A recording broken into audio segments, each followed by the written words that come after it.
Bueno, buenos días a todos. Bueno, ya me han presentado. Mi nombre es Borja Merino, soy ingeniero en informática y un apasionado del mundo de la ciberseguridad, como todos los que estáis aquí, en concreto del análisis de malware y el reversing. Trabajo actualmente en iHack Labs y nada, en primer lugar agradecer al CCN la invitación. Estoy muy contento de estar aquí, nervioso pero contento. Y nada, empezamos. Bueno, mi charla la he llamado ejecución remota de código en entornos Windows restringidos. No es clickbaiting, realmente no sabía cómo llamar a la charla. Debía haber llamado payloads en entornos restringidos. ¿Por qué? Bueno, porque vamos a hablar de un entorno muy concreto dentro de un contexto muy concreto, ¿no? Entonces, para ponernos en contexto, os muestro este primer slide para que entendáis de lo que quiero hablar. A lo largo de la charla vamos a partir del hecho de que nosotros somos los atacantes, de que tenemos un exploit funcional y que, es decir, vamos a obviar client-side attacks o ataques similares y queremos ejecutar código en un equipo de forma remota, ¿no? Bueno, generalmente como atacantes hay tres opciones que van a venir determinados por factores como el tipo de exploit, la naturaleza del exploit, los objetivos que tenemos como atacantes. Entonces, este esquema representa más o menos las opciones que suelen existir, ¿no? En el primer caso, imaginar que hemos escaneado un servidor, que tenemos identificado el servicio RDP, un servicio vulnerable, y que queremos acceder a esa máquina. Bueno, pues igual si el objetivo es simplemente entrar en esa máquina sin necesidad de implantar nuestro implante, nuestro malware, igual compensa crear un pequeño shellcode que simplemente añade un usuario a ese sistema y posteriormente nos conectemos por escritorio remoto y accedamos a él. Ese tipo de shellcodes, que son shellcodes que tienen un target un objetivo muy concreto, se les denomina fire and forget precisamente por eso, ¿no? Porque no requiere una conectividad con un C2, con un listener, etc. Un segundo caso, que es en el que nos vamos a centrar, es el B. Parte del C, pero principalmente del B. Debido a la naturaleza de muchos exploits, no hay código, no hay espacio suficiente para ejecutar el código, nuestro malware. Entonces tenemos que recurrir a un tipo de shellcodes especial denominados stagers. Esos shellcodes, el objetivo principal, en teoría, es reservar memoria, recuperar el stage, nuestro malware, y ejecutarlo. Digo en teoría porque, como veremos más adelante, es recomendable añadir ciertas funcionalidades a esos shellcodes. Y el escenario C se produce cuando sí que tenemos espacio suficiente para nuestro exploit embeber el malware o el implante que queremos ejecutar. Entonces, partiendo ya de esta situación, empezamos a describir los elementos que participan en este tipo de ataques. Lo que decía antes, bueno, pues un stager es un shellcode especial, generalmente hecho a mano. Hecho a mano significa hecho generalmente en ASM, porque interesa que ocupe el mayor espacio posible para ser reutilizable con un mayor número de exploits. Aunque es viable hacerlos en C. Ahí os pongo abajo una referencia si queréis hacer ese tipo de shellcodes en C. Tened en cuenta que cuando compiláis algo, pues generáis un binario que tiene una sección donde se almacenan los strings. En el caso de un shellcode tiene que ser peak, position, independent. Es decir, que tenemos que jugar con ciertos parámetros del compiler y del linker para hacer, a partir de un binario, pues un shellcode, ¿no? En esa referencia de abajo está muy bien y os explican cómo hacerlo.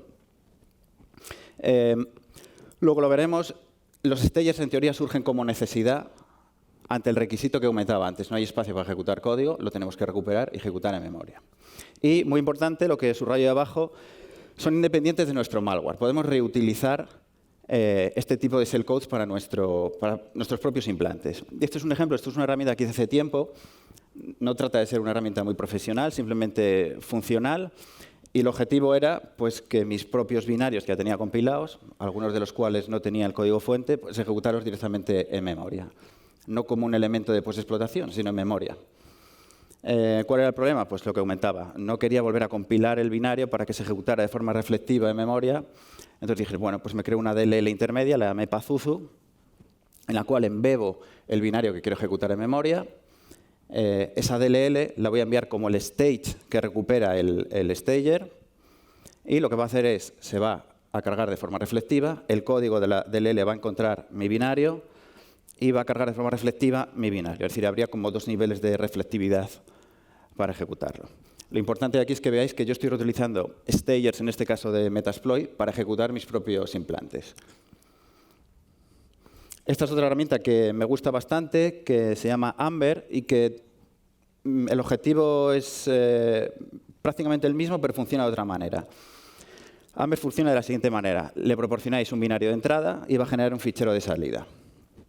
El binario de salida generado es el stage que ya está preparado para que el stager lo recoja y lo ejecute. ¿Por qué? Bueno, ese fichero de salida es la representación del binario en memoria. Es decir, estaría mapeado al tamaño de página correspondiente, con el padding correspondiente entre las secciones, y añade un stub al comienzo del binario. Ese stub va a depender si el binario obtiene la sección relog, si soporta SLR, etc. De forma que tenemos un binario ya compilado, se lo damos a Amber, nos genera este fichero de salida, y lo dejamos preparado en nuestro listener para que el stager lo recoja y lo ejecute. Bueno, ¿y qué forma tiene un stager? Esto que veis aquí a la izquierda es el código, lo cogí del repositorio de Rafael Mach, el autor de Cobalt Strike. No es que todos sean así, evidentemente, es para que veáis la funcionalidad básica de un stager. Es muy simple. ¿Qué hace? Reserva memoria, se conecta con el listener, con nosotros, con nuestro handle, y recupera. Reserva memoria, recupera el stage, lo almacena en el buffer reservado y lo ejecuta. Cosas importantes a tener en cuenta. Cuando explotamos un sistema de forma remota, estamos cargando un pequeño shellcode que va a hacer una conexión saliente. Esa conexión saliente implica un nuevo socket. Para que el stage que recuperemos reutilice ese socket, fijaros lo que ocurre en los recuadros que os pongo en rojo. Va a almacenar en los primeros 5 bytes del buffer, justo antes del propio stage, el descriptor utilizado. Es decir, va a guardar en EDI el handle del socket asociado a dicha conexión. ¿Para qué? Para que nosotros, cuando desarrollemos el stage, partamos del hecho de que existe el socket en ese registro. Esto nos va a ahorrar crear nuevas conexiones, lo cual va a hacer más silencioso la comunicación con el C2 o con nuestro equipo. Bueno, antes dije que los stagers surgen como necesidad, pero lo cierto es que hay casos que incluso cuando podemos utilizar un enfoque stageless, recuperar que era el caso 3, donde sí que podemos embeber todo nuestro malware, hay ocasiones incluso que nos interesa utilizar un enfoque con un stage. Ahí pongo 2 ejemplos. Imagina que queremos atacar determinados targets y no estamos seguros si dichos targets son los que realmente esperamos, ¿no? Entonces, en lugar de entregar nuestro malware libremente, tened en cuenta que el malware, como atacantes, es la piedra angular. Nos ha costado hacerlo, desarrollarla, y lo último que queremos es que caiga en manos de analistas. Entonces, para dificultarlo, lo que podemos hacer es enriquecer el stager o utilizar un stage intermedio para hacer profiling, es decir, para comprobar si el target cumple ciertos requisitos. Y si los cumple, ya recuperar nuestro malware y ejecutarlo. Pues, por ejemplo, imaginar un ransomware dirigido o un APT, ejecutamos código y comprobamos que una resolución inversa de la IP pública pertenece a tal dominio, que el teclado está en ruso, que no hay endpoints de seguridad, que no está en un entorno sandboxeado. Solo si cumple esos requisitos ya recuperamos nuestro malware. Otro caso, Data Contraception. Este es un concepto que introdujo en la PRAC que os referencio abajo de Grook, el investigador, y que hace referencia a dejar el menor número de artefactos en disco lo que sea posible, ¿no? Entonces, como persistencia, compensa a veces, en lugar de dejar nuestro malware, dejar un pequeño dropper, que sería el equivalente a un stager, de forma que cada vez que reinicie la máquina, recupere y ejecute en memoria nuestro malware. Aparte que es más simple hacerlo foot, el stager, porque es una pieza más simple. Estos casos son ejemplos en los que, como veis, ese stager nos puede ayudar a hacer nuestro ataque más transparente, más difícil de detectar. Bueno, ¿y cómo se construyen estos shellcodes? Ese esquema que he hecho ahí no es el modus operandi para desarrollarlos. Es lo que yo, en mi cabeza, siempre me imagino a la hora de desarrollar uno. Me imagino esos 4 bloques. Primero, ¿qué APIs voy a utilizar? ¿Cómo voy a llamar a la API de Windows? Voy a utilizar el método que aplicó Stephen Fewer, que es lo que utiliza, por ejemplo, Metasploit o Meterpreter, que consiste en beber hashes a través del PEF del proceso, recupera kernel 32, recorre el export address table de dicha librería, recupera getProcAddress, load library y va cargando las DLLs. Eso es generalmente lo que utilizan malware y la mayoría de los shellcodes. Podemos utilizar direct syscall para evadir posibles EDRs o endpoints que hacen hooking, inline hooking en nuestro proceso. Ten en cuenta que cuando se idearon los stages se les aplicó la funcionalidad básica que os comentaba antes de reservar memoria, recuperar el stage y ejecutarlo. Lo cierto es que hoy en día hay más contramedidas. Han crecido más rápido esas contramedidas que dichas funcionalidades. Por ejemplo, el uso de EDRs, firewalls, etc. Si tenemos un exploit muy bien hecho que evada SLR, deb, lo que queráis, pero luego resulta que el stager no es capaz de recuperar o ejecutar el malware, pues game over. Da igual que sea muy funcional el exploit, que no va, se va a frustrar nuestro ataque, ¿no? El segundo bloque que pienso es el transport. ¿Qué voy a utilizar para comunicarme con el C2? TCP, HTTP, DNS, etc. Y los dos últimos bloques son muy importantes. ¿Cómo voy a reservar la memoria y cómo la voy a ejecutar? ¿Voy a reservar memoria en el mismo espacio de direcciones del proceso vulnerable? ¿Voy a crear un nuevo proceso y hacer thread hijacking del hilo principal? ¿Voy a hacer process hollowing? Esto va a depender principalmente de la información que tengamos del objetivo, de las opciones que tengamos de tamaño, de las opciones que tengamos para ejecutar código. Os pongo un ejemplo. Windows 10 introdujo una política de mitigación que permite, por ejemplo, que cuando creemos un proceso con Create Process, pues no se puedan cargar librerías que no estén firmadas por Microsoft. Si cargamos un proceso de esta manera, evitamos que EDRs, por ejemplo, que no estén firmadas por Microsoft, puedan inyectar sus DLLs y hacer hooking y monitorizar nuestras APIs. Esto es, en general, los 4 bloques que yo pienso a la hora de desarrollar este tipo de shellcodes. Incluso cuando elegimos un transport, es decir, el protocolo, hay que pensar también las opciones de ese protocolo. Y esto es un ejemplo claro, por ser posiblemente el protocolo más utilizado, HTTP. Generalmente, la mayoría de shellcodes utilizan la API WinINet. WinINet es una API que está pensada para aplicaciones cliente. Pero hay otra opción, que es WinHTTP, que de hecho está menos filtrada por endpoints de seguridad. WinHTTP pues, es lo que utilizan, por ejemplo, el servicio Bits, Windows Update, por eso no están tan capados. Y permite hacer certificate pinning. Esto es bastante práctico para evitar endpoints de seguridad que hagan man in the middle y que intenten analizar el tráfico, robarnos nuestra shell, etc. Bueno, comenté que había ciertos stagers que pueden utilizar determinados transport, pero no estamos limitados a los típicos protocolos de HTTP, DNS, UDP. Y este es un ejemplo de ello, ¿no? Este es un stager que hice hace años con la idea de cargar malware en PLCs y recuperarlo desde mi exploit. Bueno, ¿por qué hice esto? Bueno, por diversión, lo primero.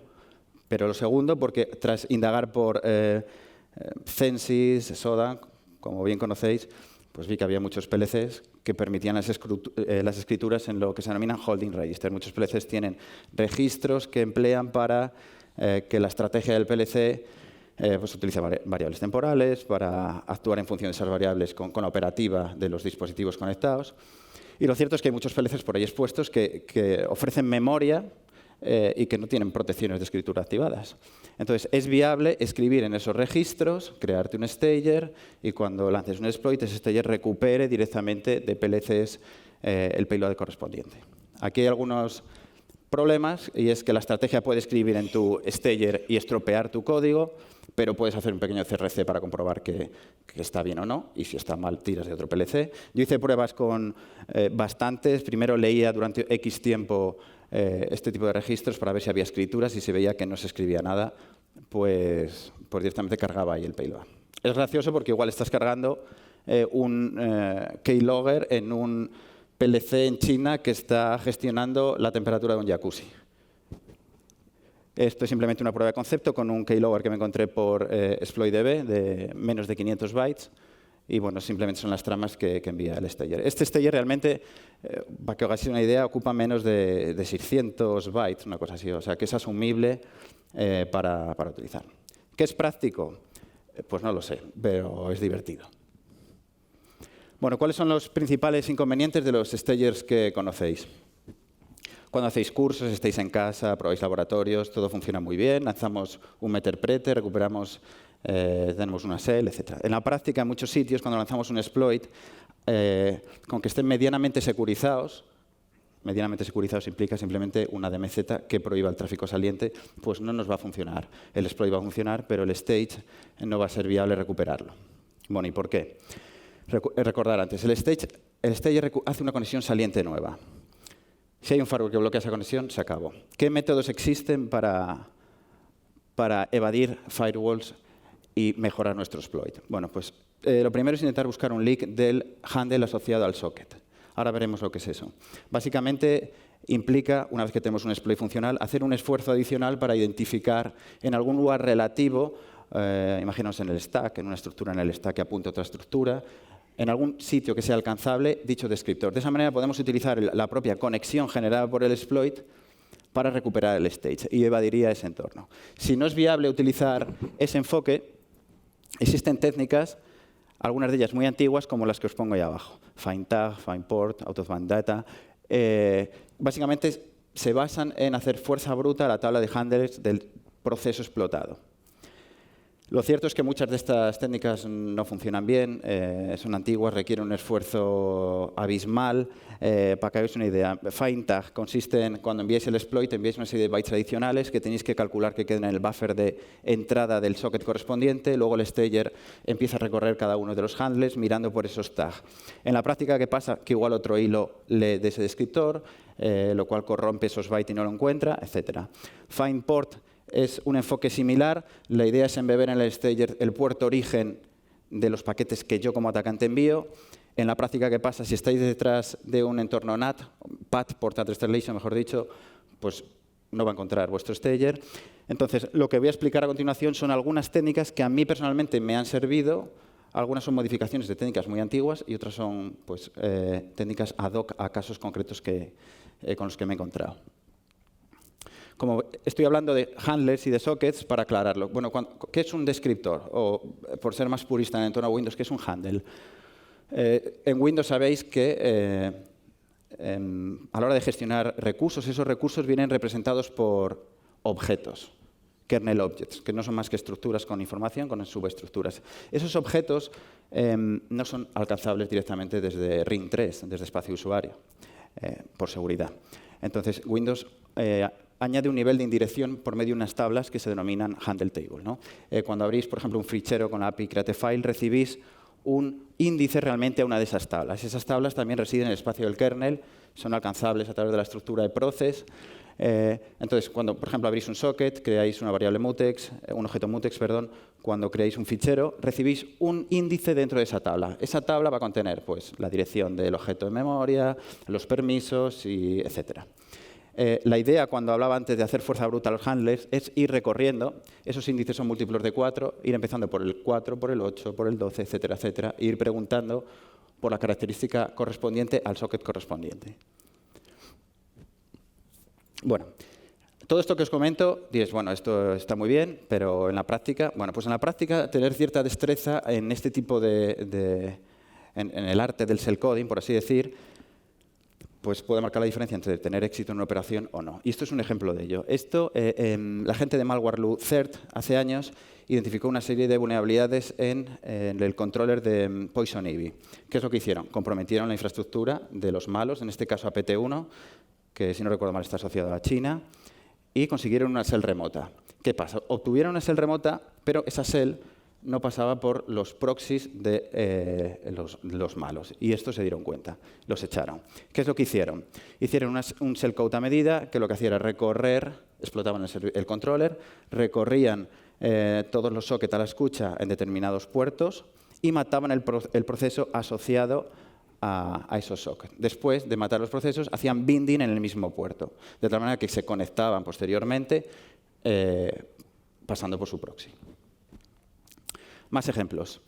Este exploit. Este exploit es un exploit viejo de H. de Moore que a mí me gusta mucho. ¿Por qué? Es un tanto especial. Primero, había únicamente 50-60 bytes para ejecutar código. ¿Qué es lo que hace H. de Moore? Bueno, primero hace un rollback del stack, como veis arriba. Recupera el handle de la conexión. Recupera la API receive a partir de la IAT del proceso. Invoca a la API receive, recupera el siguiente stage y lo ejecuta. Esto es puro arte shellcodiano. Esto es todo en 50 bytes.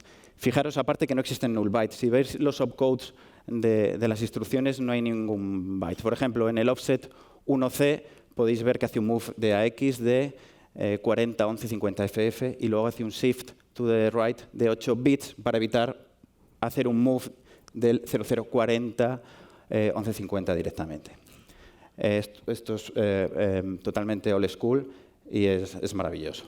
Veamos otro ejemplo. Esto es un exploit para IS que hizo ese investigador, Joant, y que le ocurría lo mismo. Para reutilizar la conexión, ¿qué hizo? Bueno, IS utiliza internamente unas estructuras denominadas ECBs, que es lo que veis a la derecha. A través de esa estructura hay una serie de punteros que apuntan a la propia conexión de la petición HTTP. Bueno, que de forma similar al caso anterior, este investigador lo que hizo fue utilizar como criterio algunos de esos campos para deducir que había encontrado la estructura y si la encuentra, hace de referencia un puntero para acceder a la conexión. Lo primero que hace es instalar un manejador de excepciones para que en el caso que en esa búsqueda ocurra una violación de acceso, pues se gestione. Y hace un rollback del stack y empieza mirando, pues, por ejemplo, que el primer campo, en el offset 0, pues que está el tamaño de la estructura, que es un 90 en hexadecimal. Si cumple ese criterio, mira si en el offset 8 existe un puntero a la propia estructura. Continúa. Si en el offset que veis ahí, 64, existe el OKS, que es uno de los parámetros que envía en el propio exploit, pues ya determina que encontró la estructura y ya accede a la conexión. Bueno, ¿cómo se hace? ¿Cuál es el enfoque a la hora de utilizar? Cuando tenemos un exploit o nos lo encontramos por ahí, tenemos la opción de mejorarlo. Y ese esfuerzo a veces merece la pena por lo que comentaba antes. Mejorarlo implica intentar localizar, si no la localización de memoria, si algún registro, si es típico encontrar en el stack de forma directa o indirecta, encontramos el descriptor, el handle del socket, ¿no? Os pongo intencionadamente WinDBG porque la última versión de WinDBG, WinDBG Preview, implementa una funcionalidad que es maravillosa a todo el mundo que le guste el reversing, que es Time Travel Debugging.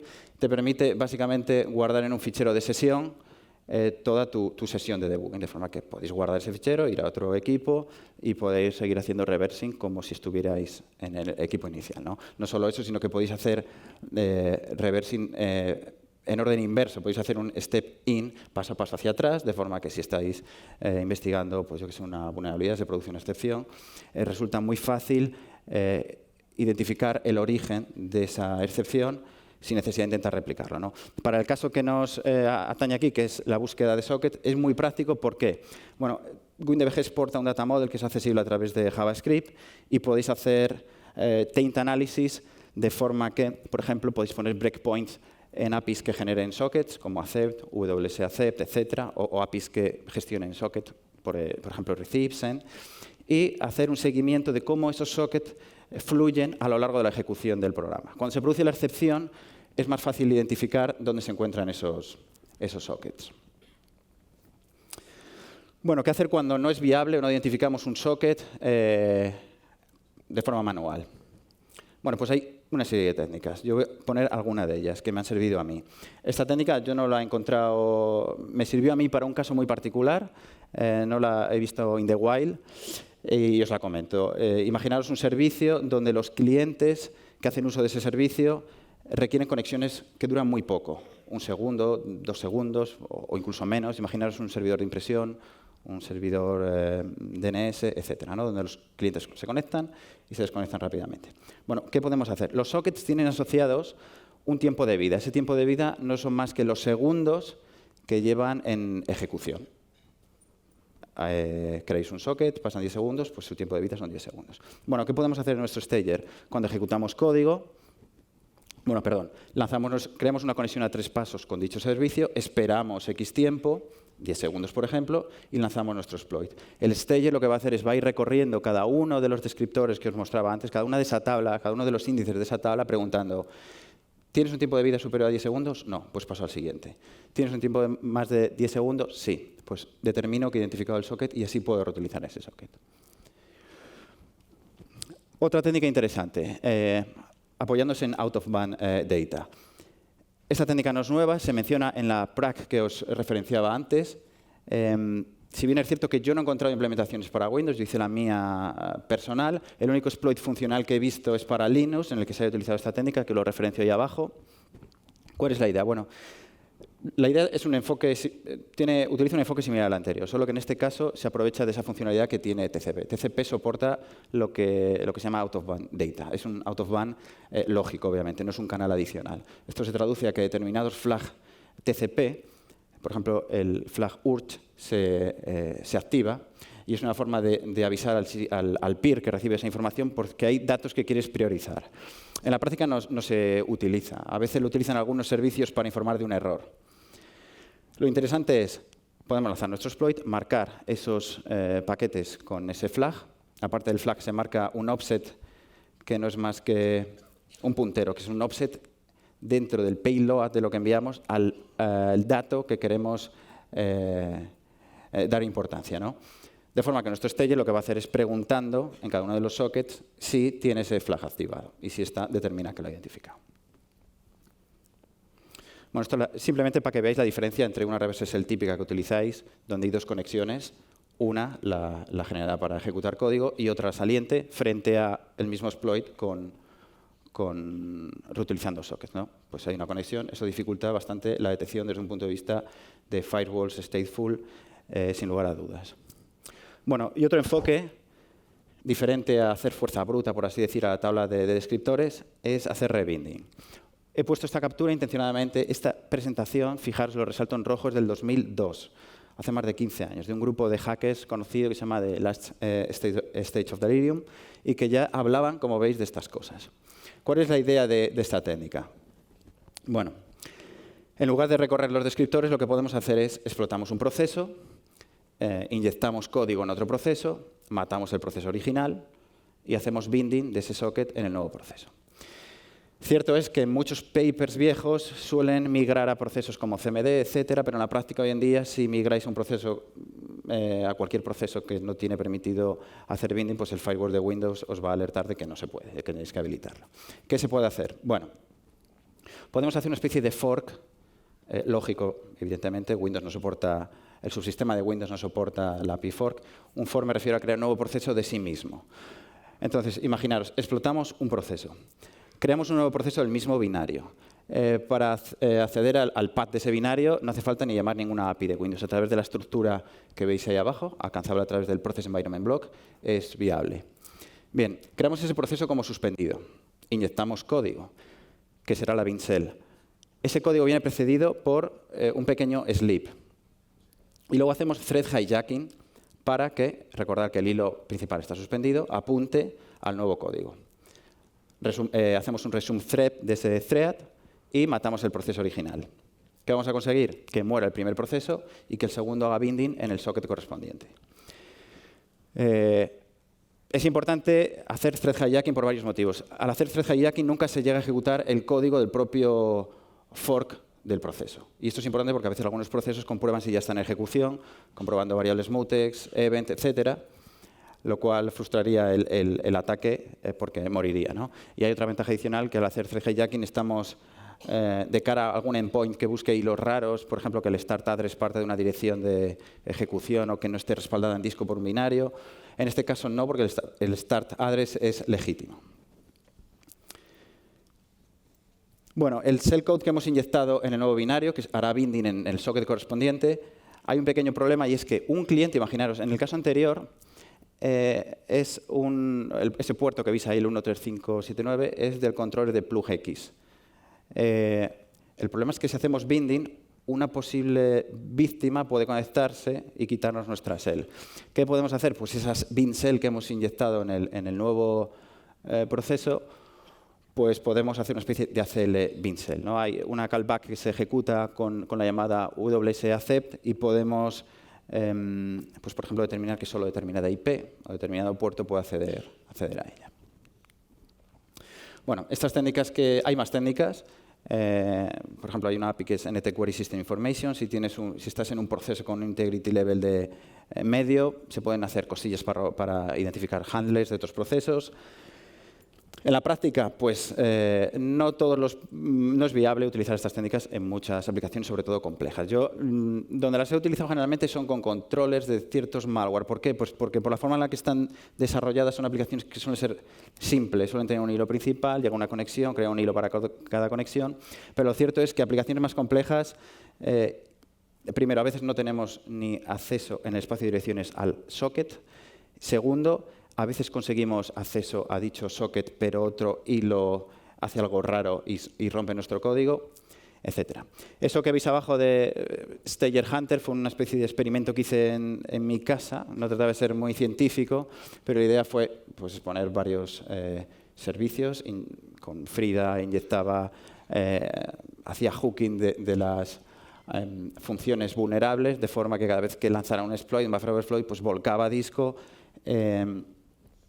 pues el shellcode, ¿no? Y luego analizaba para ver si había alguna técnica complicada. No dejaba que saliera el tráfico saliente, el escenario que os puse antes, y la idea era simplemente intentar identificar alguna técnica novedosa. Lo cierto es que fue un auténtico fail porque la mayoría de los shellcodes que utilizaban los atacantes pues eran, pues, yo diría que el 95% eran metasploit. Cierto es que atacantes avanzados no se dedican a ir buscando IPs aleatorias por ahí y lanzando sus exploits. Y bueno, todo este tipo de técnicas las estoy recopilando en mi Git, si os interesan o estáis interesados, pues podéis hacer pull request. Tengo aquí un pequeño vídeo de este último caso. Vale, fijaros, lo que veis arriba del todo es el controller que os decía de PlugX.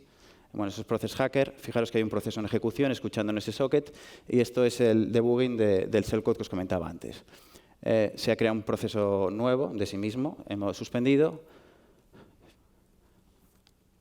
Está en modo suspendido, se hace thread, se inyecta el nuevo shellcode, precedido con un sleep. Se hace thread hijacking cambiando el contexto para que IP apunte al nuevo shellcode. Y se hace un resume thread.